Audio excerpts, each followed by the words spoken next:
नमस्कार दोस्तों, सुप्रभात सभी मित्रों को। जय हिंद, वंदे मातरम। दोस्तों, आपके अपने YouTube चैनल शिक्षा जगत के चैनल जायसवाल कोचिंग सेंटर पर दोस्तों वेलकम, अभिनंदन है। पावर्ड बाय शिक्षा ही प्रकाश है। दोस्तों, बात करेंगे हिंदी शिक्षा शास्त्र यानी पेडागोजी की बात करेंगे। पार्ट 1 है आपका। सभी प्रश्न आपके सिलेबस अनुसार हैं। सिलेक्शन 101% यहाँ पे परफेक्ट है। तो आइए शुरू करते हैं मेरे प्यारे मित्रों, शिक्षक बंधुओं, सभी का वेलकम, अभिनंदन है। जय हिंद है, वंदे मातरम सभी मित्रों को। और पहला प्रश्न आज की क्लास का, आज की हिंदी पेडागोजी का, कि सुंदरम जो है कक्षा 8 का छात्र है और उसका सतत आकलन करने में सबसे अधिक क्या महत्वपूर्ण होगा। कोई एक बालक है जो कक्षा 8 का है और उसका सतत आकलन करना हो तो सबसे अधिक महत्वपूर्ण क्या होगा। मौखिक परीक्षा होगी, लिखित परीक्षा होगी, आपकी व्याकरण की बारीकी जानकारी होगी, क्या होगा।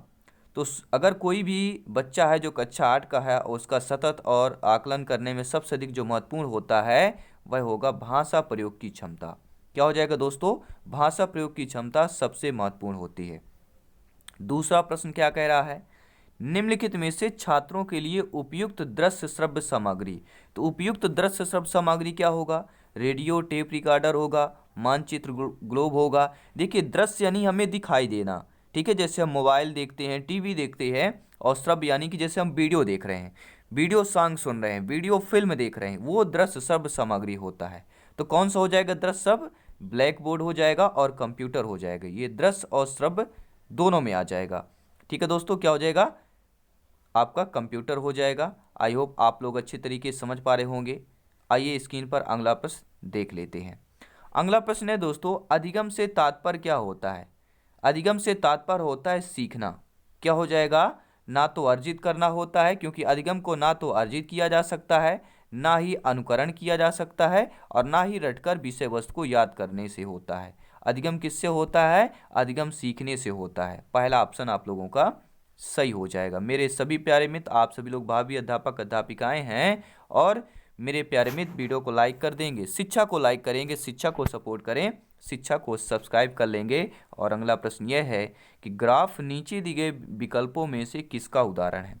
जब भी हम ग्राफ की बात करते हैं, आपने मैथमेटिक्स में पढ़ा होगा, ये ग्राफ होता है, इसमें हमें दर्शाना होता है, ठीक है, कितनी लाइनिंग क्या किस में जाना है। तो ये सारा जो ग्राफ होता है ये किससे संबंधित है। तो ग्राफ केवल दृश्य सामग्री, ग्राफ बोलता नहीं है। ग्राफ क्या है, केवल एक यह दृश्य सामग्री में आएगा, ठीक है, ना तो श्रव्य है ना ही दृश्य शब्द है। तो ग्राफ आपका श्रव्य सामग्री में आ जाएगा। अगला प्रश्न देख लेते हैं क्या दिया गया है। हर एक प्रश्न इंपॉर्टेंट है क्योंकि सिलेक्शन यहाँ पे सर्वोपरि है। अगला प्रश्न दोस्तों यह कह रहा है, रूपरेखा अनुकरण विधि कौन सी होती है। तो सभी जानते हैं रूपरेखा अनुकरण विधि ना तो श्रवण कौशल होगी ना ही वाचन कौशल होगी, तो आपकी लेखन कौशल हो जाएगी। रूपरेखा अनुकरण विधि कौन सी हो जाएगी, आपकी लेखन कौशल हो जाएगी। पहला ऑप्शन सही हो जाएगा। जब भी रूपकरण की बात आए तो आपको लेखन संबंधी में क्लिक करना है। अगला प्रश्न देख लेते हैं, श्याम और राधा एक दूसरे से बातचीत कर रहे हैं, यह रूप है। दो व्यक्तियों के बातचीत पे यहाँ पे बात की गई है, एक फीमेल और एक मेल, दोनों व्यक्ति जो है एक दूसरे से बातचीत कर रहे हैं। तो यह रूप क्या होगा, केवल सांकेतिक अभिव्यक्ति का होगा, केवल मौखिक अभिव्यक्ति का होगा। तो बातचीत क्या होता है, बातचीत करना मतलब क्या हो जाएगा, ये मौखिक अभिव्यक्ति का होगा, ठीक है। ना तो आपका केवल संकेत में आएगा ना ही आपका लिखित में आएगा, ये केवल आएगा तो आएगा बातचीत करना, ये आपके मौखिक अभिव्यक्ति का आएगा, ठीक है। तो सेकंड ऑप्शन सही हो जाएगा। आई होप आप लोग अच्छी तरीके से समझ पा रहे हो। टेलीग्राम में जरूर ज्वाइन हो जाएंगे, व्हाट्सएप ग्रुप में ज्वाइन हो जाइए। सभी नोट्स पीडीएफ फाइल आपको फ्री में उपलब्ध करा दी जाती है इन सभी क्लासेज के 1 से 2 दिन के अंदर। वहां से आप लोग डाउनलोड भी कर सकते हैं टेलीग्राम से, जो अभी तक हमने पीडीएफ फाइल आपको अपलोड कर दी गई है। आइए, क्योंकि यहाँ पे शिक्षा की बात करते हैं और शिक्षा ही प्रकाश है। प्रश्न है दोस्तों, श्याम पट्ट को साफ करने की सही प्रक्रिया क्या है। ऊपर से नीचे, नीचे से ओर। ये काफ़ी बार आपके टीटी एग्जाम में पूछा गया प्रश्न है। जो श्याम पट्ट होता है, ठीक है, ये श्याम पट्ट हो गया और यहाँ पे शिक्षक खड़े होते हैं पढ़ाने के लिए ऐसे, ठीक है, कि पढ़ाते हैं ऐसे।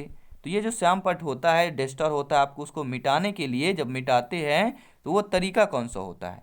तो बाएं से दाएं की ओर तरीका होता है। कौन सा तरीका होता है, बाएं से दाएं की ओर मिटाना। अगला प्रश्न देखिए क्या कह रहा है, डिसलेक्सिया का लक्षण क्या है दोस्तों। डिसलेक्सिया का लक्षण क्या होता है? केवल वर्णमाला अधिक से कठिनाई, केवल वर्तनी दोष से पीड़ित होना, केवल एकाग्रता में कठिनाई। तो जब भी हम डिसलेक्सिया की बात करते हैं, डिसलेक्सिया अक्षमता की बात करते हैं, ठीक है, तो डिसलेक्सिया किसका लक्षण होगा? तो सभी लोग जानते हैं डिसलेक्सिया अगर बच्चों में वर्णमाला में अधिक कठिनाई हो रही तो वह डिसलेक्सिया से विकार बच्चा होगा, ठीक है। केवल वर्तनी दोष से पीड़ित है तो भी आपका डिसलेक्सिया होगा, केवल एकाग्रता से कठिनाई है तो भी डिसलेक्सिया का लक्षण है, यानी उपरोक्त सभी ये आपके डिसलेक्सिया के लक्षण हैं। अगला प्रश्न देख लेते हैं दोस्तों, क्या दिया गया है कि भाषा ग्रहण करने की प्रक्रिया जो है एक ऐसी प्रक्रिया है जो हमेशा जानते हैं मेरे प्यारे मित्रों, आप सभी ज्ञानी हैं, सर्वज्ञ हैं, अनुभव पूर्ण हैं, तो भाषा ग्रहण करने की प्रक्रिया एक ऐसी प्रक्रिया है जो आपकी निरंतर चलती रहती है। क्या दोस्तों? निरंतर चलती रहती है। अगला प्रश्न देख लेते हैं। भाषा वह साधन है जिसके द्वारा हम व्यक्त करते हैं, भाषा वह साधन है जिसके द्वारा हम आस्था को व्यक्त करते हैं, भाषा वह साधन है जिसके द्वारा हम कर्तव्यों को व्यक्त करते हैं, भाषा वह साधन है जिसमें हम अपने विचारों को व्यक्त करते हैं। भाषा मेरे प्यारे मित्र वह साधन है जिसके द्वारा हम अपने विचारों को व्यक्त करते हैं। तो तीसरा ऑप्शन सही हो जाएगा।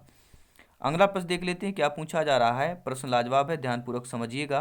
प्रश्न क्या पूछा जा रहा है, सुनना भाषा विकास का कौन सा चरण है? काफी चरण होते हैं, प्रथम है, द्वितीय है, तृतीय है, तो श्रवण कौशल की बात करेंगे। सुनना होता है या श्रवण की बात करें तो सबसे पहला जो कौशल होता है वह श्रवण ही होता है। प्रथम कौशल श्रवण होता है, ठीक है। और अंतिम कौशल पूछा जाता है तो अंतिम कौशल क्या होता है? लेखन होता है। लिखना आपका अंतिम कौशल होता है। अगला प्रश्न देख लेते हैं, क्या दिया गया है। गणितीय कौशल संबंधी विकार कौन है? मेरे प्यारे मित्रों, काफ़ी बार मैं आपको बता चुका हूँ कि पूर्ण अक्षर लिखना या गणितीय कौशल संबंधी विकार नहीं होगा, ना ही आपके अपठनीय हस्तलेखन होगा। गणितीय संबंधी विकार होगा समय सारणी बनाने में कठिनाई, क्योंकि समय सारणी का उपयोग आपके गणित में किया जाता है, गणितीय कौशल का माध्यम है। और गणितीय कौशल का सीखना यानी समय सारणी बनाने में कोई बच्चा अगर कठिनाई करता है, उसको कठिनाई स्तर लगता है, तो क्या हो जाएगा? गणितीय कौशल संबंधी विकार कहलाएगा। अगला प्रश्न देख लेते हैं। अगला प्रश्न लाजवाब है दोस्तों। इस प्रश्न पर सभी मेरे प्यारे मित्र वीडियो लाइक कर देंगे और आगे आने वाली जो क्लासेज हैं, जो आपकी वीडियोज हैं, क्वेश्चन है बहुत इंपॉर्टेंट है सिलेक्शन की वजह से, क्योंकि सिलेक्शन यहाँ पर 101% प्योर एंड श्योर है दोस्तों। आइए अगला प्रश्न देख लेते हैं। पठन का अर्थ क्या होता है? पठन मतलब होता है पढ़ना, तो मौन वाचन होगा या सस्वर वाचन होगा। तो देखिए, पठन जो होता है बच्चा मौन वाचन में भी पढ़ सकता है, सस्वर वाचन में भी पढ़ता है, दोनों प्रकार से पढ़ता है। लेकिन दोस्तों क्या दिया गया है, तो तीसरा ऑप्शन आपका सही हो जाएगी कि पठन क्या है? पठन सस्वर और मौन वाचन दोनों हैं, क्योंकि सस्वर वाचन भी बच्चा नहीं बोल के पढ़ सकता है, बच्चा मन के भी, तो दोनों पढ़ना कहलाएगा, चाहे मन से पढ़े या बोल के पढ़े। तो क्या हो जाएगा? मन से पढ़ता है तो थोड़ा बहुत ऊर्जा की बचत होती है, ठीक है, और सस्वर वाचन पढ़ता है तो एनर्जी तो लगती है बोलने में, तो सस्वर और मौन वाचन हो जाएगा आपका पठन से संबंधित। अगला प्रश्न देख लेते हैं। राष्ट्रीय एकता और अंतर्राष्ट्रीय सद्भावना की स्थापना करना किसका कार्य है? जो राष्ट्रीय एकता और आपकी अंतर्राष्ट्रीय सद्भावना की स्थापना करना गणित का कार्य है, या आपके विज्ञान का कार्य है, या आपके भाषा का कार्य है। तो चैप्टर चल रहा है भाषा का, तो सभी लोग जानते हैं अगर भाषा में यह प्रश्न पूछा जाएगा तो भाषा का ही आएगा कि राष्ट्रीय एकता और अंतर्राष्ट्रीय सद्भावना की स्थापना का जो कार्य होता है वह आपके भाषा का होता है। अगला प्रश्न देख लेते हैं, क्या दिया गया है। निम्न में से बच्चों की भाषा संबंधी त्रुटियां नहीं है। अब आपको यह बताना है इनमें से कि बच्चों की भाषा संबंधी त्रुटियां कौन सी नहीं है। देखिए, शब्द उच्चारण संबंधी यह भाषा संबंधी आपकी त्रुटि होगी। फिर दिया है वर्तनी संबंधी, ये भी भाषा संबंधी आपकी त्रुटि होगी, ठीक है। वाक्य संरचना, ये भी आपकी भाषा संबंधी त्रुटि हो गई। वर्तनी संबंधी, शब्दोच्चारण संबंधी, ये तीनों जो है भाषा संबंधी त्रुटियां हैं।